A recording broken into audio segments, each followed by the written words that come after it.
Enfin! Enfin! Enfin le jeu Inazuma Eleven Victory Road sort! Bonjour à tous, c'est ValkZ, ici à l'appareil. On va parler de Inazuma Eleven Victory Road. Alors tout d'abord, je veux vous parler des nouveaux personnages ainsi que des nouvelles équipes. Et nous allons voir, il y aura des équipes très intéressantes. Alors, on va commencer avec le personnage principal qui s'appelle Unme, ou Destiny si vous préférez. Unme est un personnage qui aime le foot. Mais hélas, il a eu une maladie et à cause de cette maladie, il ne peut plus jouer au foot. Oui, c'est comme un peu Eric, Sol, Nosaka. Mais lui, c'est encore pire parce que au moins eux, ils pouvaient jouer au foot un tout petit peu, alors que lui, c'est impossible. Il ne peut pas jouer au football. Il décide d'aller au collège Nagomohara car dans ce collège, il n'y a pas de football. Du coup, c'est parfait pour Unme. Mais la réalité va le rattraper et évidemment, il aime ce sport de tout son cœur. Il aime trop ce sport. Donc, il sera plus tard le manager de cette équipe principale, Nagomohara. Il sera là. Il va donner des conseils en mode tu fais ça, tu fais ça, tu fais ça, tu fais ça. Et on va devenir les plus forts. C'est la seule façon pour lui de faire du foot pour l'instant. En vrai, c'est un beau rôle d'être stratège et tout. Non, franchement, ça lui va bien. Courage à lui. Le deuxième personnage est Briad Bloomer. J'espère que je prononce bien son nom. Ce personnage, il sera l'attaquant de l'équipe. Lui, c'est un buteur aîné. Franchement, c'est un buteur trop fort. Style un peu Axel Blaze, Victor Blade. Ouais, il fait partie de cette équipe-là. La même team. Les buteurs vedettes. Sauf que lui, malheureusement, il n'est pas tout à fait libre car il écoute son père. Son père dit tu fais ça et tu fais pas autrement. Et malheureusement, il est prisonnier de son père. Mais bon, le football va le libérer de tout ça. Il va affronter son père en mode hey, oh, stop, c'est bon, c'est ma vie, je fais ce que je veux. Enfin, je décide de mes choix, ok? Je veux jouer au foot et je jouerai au foot. C'est pas toi qui vas m'en empêcher. Et tout ira bien, qui finit bien. Alors, il y aura également Cédric Fraude. Oula, je vous rassure, ce n'est pas une fraude. C'est le mec tout gentil, tout joyeux. À ce qui paraît, il a fait donc du foot. Donc j'ai hâte de voir son niveau. Et il jouera au poste de milieu de terrain. Ensuite, nous avons Reika Eshinohara. C'est une attaquante. Et elle fait de la danse. Et je pense également que ça sera elle la quatrième joueuse à recruter dans l'équipe entre guillemets grâce à cette image. Je pense que ça sera potentiellement à ce moment-là qu'elle va rejoindre l'équipe et tout. Et du coup, voilà, tant mieux pour nous. Elle danse, une attaquante. Non, franchement, je sens que... Ouais, elle sera quand même importante.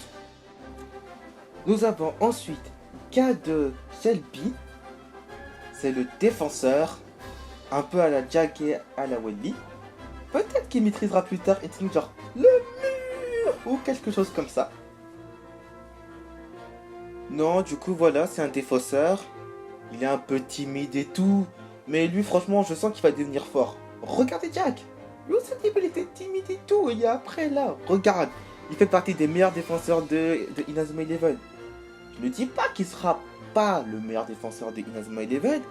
Mais franchement, de sa génération, je pense qu'il pourra être le meilleur défenseur. Ou l'un des meilleurs.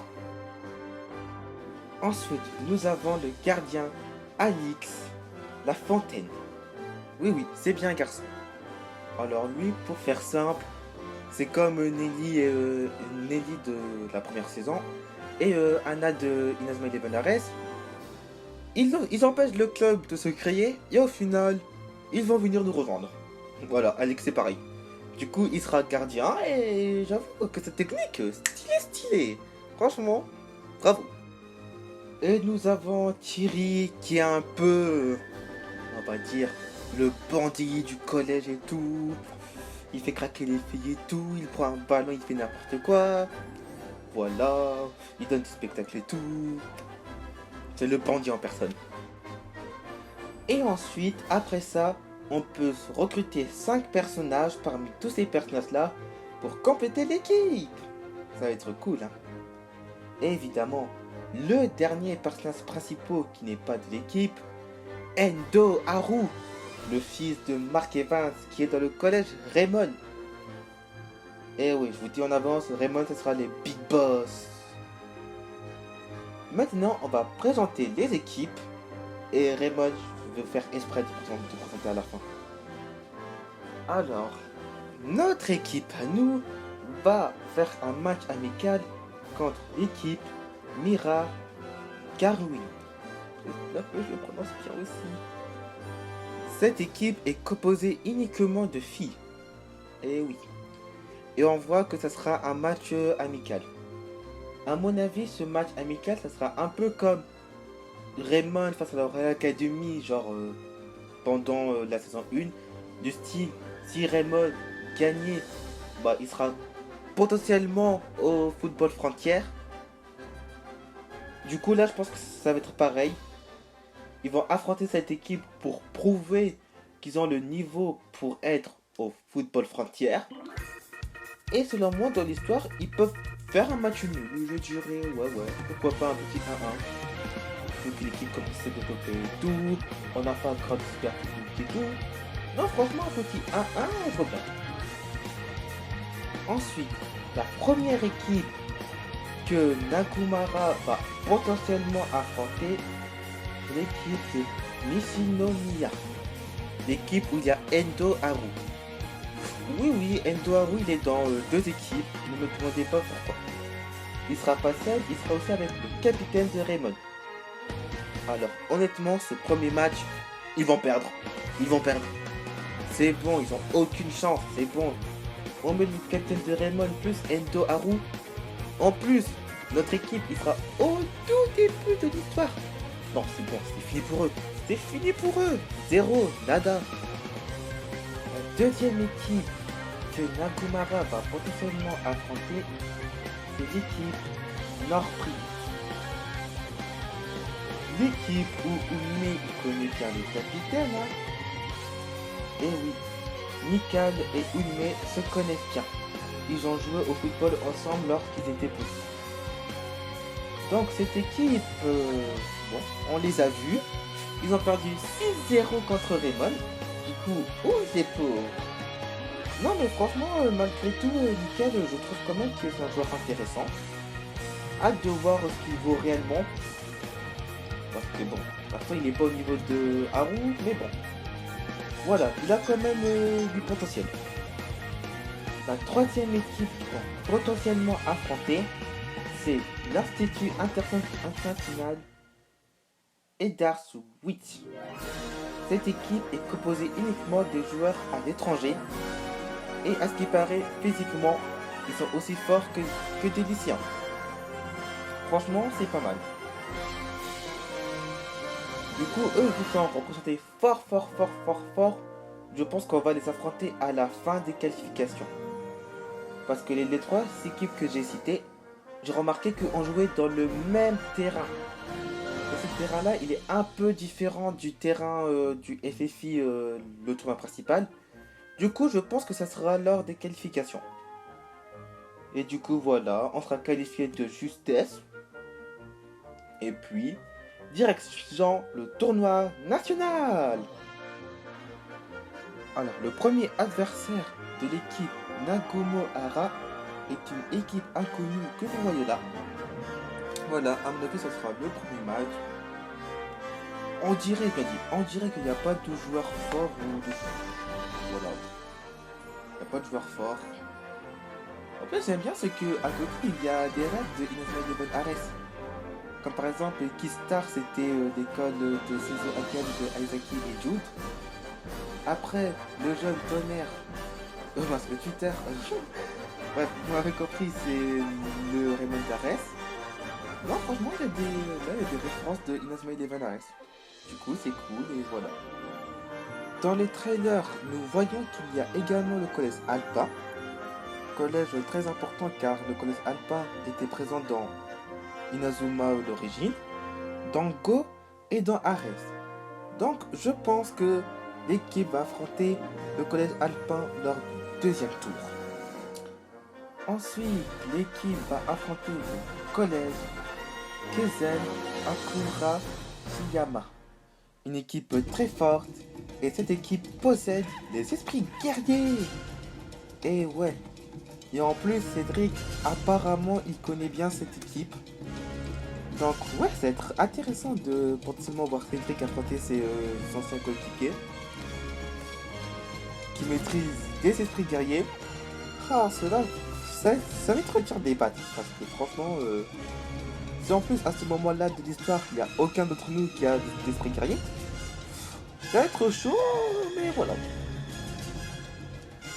Ensuite, en quart de finale, je vois bien l'équipe affronter la Royal Academy. Et ouais, la Royal Academy. Et c'est peut-être dans ce match qu'on aura le retour du Miximax, car on entend quelqu'un qui a la même voix que Jude dire que c'est le Miximax. Cette personne est-elle réellement Jude? En tout cas, pour moi, si ce match se passe vraiment dans la Royal Academy, ou du moins quand on affronte la Royal Academy, il y a des chances que ce soit Jude. Mais bon, si c'est pas le cas, triste pour tout, parce que du coup, on sera fait piéger. Parce qu'ils ont, ouais, c'est la voix de Jude, c'est Jude. Et au final, on voit que c'est quelqu'un d'autre. Oh, coup dur. Et en demi-finale, je vois bien le collège Zeus. Et oui, mystérieux personnage dont je ne connais pas encore ce nom. Oui, toi là, je t'ai pas oublié, tu crois quoi? On sait que le collège Zeus sera de retour. Oh, mais c'est chaud. En plus, ça se voit, le collège Zeus, ils aiment Aphrodite et tout. Donc potentiellement Aphrodite sera le coach de Zeus. Mais bon, encore ça c'est pas sûr. Non mais voilà quoi. Un Zeus qui aura un esprit guerrier sûrement. Ça je suis quasiment sûr que ce personnage aura un esprit guerrier. Et potentiellement un Miximax. Miximax avec Byron Love. Non, c'est impossible. Parce que là, Byron Love, il est adulte. Donc si tu fais Miximax avec Byron Love, tu bats tout le monde. Franchement, non, il peut pas avoir un Miximax avec Byron Love. Mais pourquoi pas un Miximax avec ses camarades. Comme ça sera plus facile à battre. Parce que déjà là, Bailong, franchement, pour un niveau collège, il est très fort. Donc si en plus... Non, c'est impossible. Tu peux pas faire un Miximax avec Byron Love. Non, mais franchement, ce joueur-là, je vois bien qu'il fasse un Miximax avec ses coéquipiers. Bah, franchement, il va être fort. Il va être fort, je le sens bien. Hâte de voir le collège Jets. Surtout savoir s'ils sont gentils ou méchants à ce moment-là. On va voir. Et évidemment, en finale, on va affronter l'incroyable équipe de Raymond. Raymond, dans l'origine, mené par Mark Evans. Dans Inazuma Eleven Go, mené d'abord par Ricardo, puis après Arian Serui. Et ouais, ils ont gagné le FFI. Et du coup, dans Go, la route du sacre. Et ouais, le collège Raymond, réputation légendaire. Et si en plus on rajoute Ares qui ont également gagné le football frontière. Bon, même si après Ares n'est pas gagnant à Victory Road, voilà quoi, le collège Raymond, c'est quelque chose. En plus de ça, nous avons Endo Haru, le fils de Mark Evans. Non. Oh, Raymond, ça va être chaud. En plus, le gardien il possède la technique Koto Ando Tiger, genre la masse du tigre. En plus, un autre qui a l'air d'avoir une version améliorée du choc du dragon. Non, cette équipe, elle va être incroyable. Mais, hélas, dans ce club incroyable, le collège Raymond, il y a l'entraîneur Dark. Lui, il va être le méchant de Victory Road. Et à ce qui paraît, ça sera à cause de lui que Haru va se blesser pendant le match. Donc, pourquoi? Qu'est-ce qu'il a fait pour que Haru soit comme ça, par terre et tout? Moi je dis, il a forcé Haru à s'entraîner et encore, et encore, et encore. Pendant que les autres, ils terminent leur entraînement, tranquille au calme. Le coach, non, non, non, non, Haru, allez, tu t'entraînes 2 heures de plus. Et du coup là, Haru pendant le match, il tombe de fatigue, parce qu'il n'en peut plus de tout ça. Voilà, c'est ma petite théorie pourquoi Haru sera blessé. Mais bon, en connaissant Inazuma, c'est plus grave que ça. J'en suis sûr que c'est plus grave que ça. J'en suis sûr. Non, mais voilà, franchement, j'ai hâte de jouer à ce jeu, le mode histoire et tout. Et maintenant, on va parler du mode Chronicle. Le mode Chronicle, c'est très simple. On va rejouer tous les matchs des autres saisons d'Inazuma. Ça va être trop cool, vraiment. Et en plus, là, on voit quoi? On voit quelqu'un qui ressemble à Zanark, sûrement pendant le match des ogres, qui vient, qui nous interrompt tranquille au calme. Alors, qui est cette personne? Zanark, si c'est réellement toi, pourquoi? Je sais que tu es un bandit de la première heure, oui, je le sais. Mais bon, tu nous as aidés dans Chronostone. Tu es le 11e joueur qui est le joueur le plus fort de tout le temps. La meilleure équipe de tous les temps, Zanark.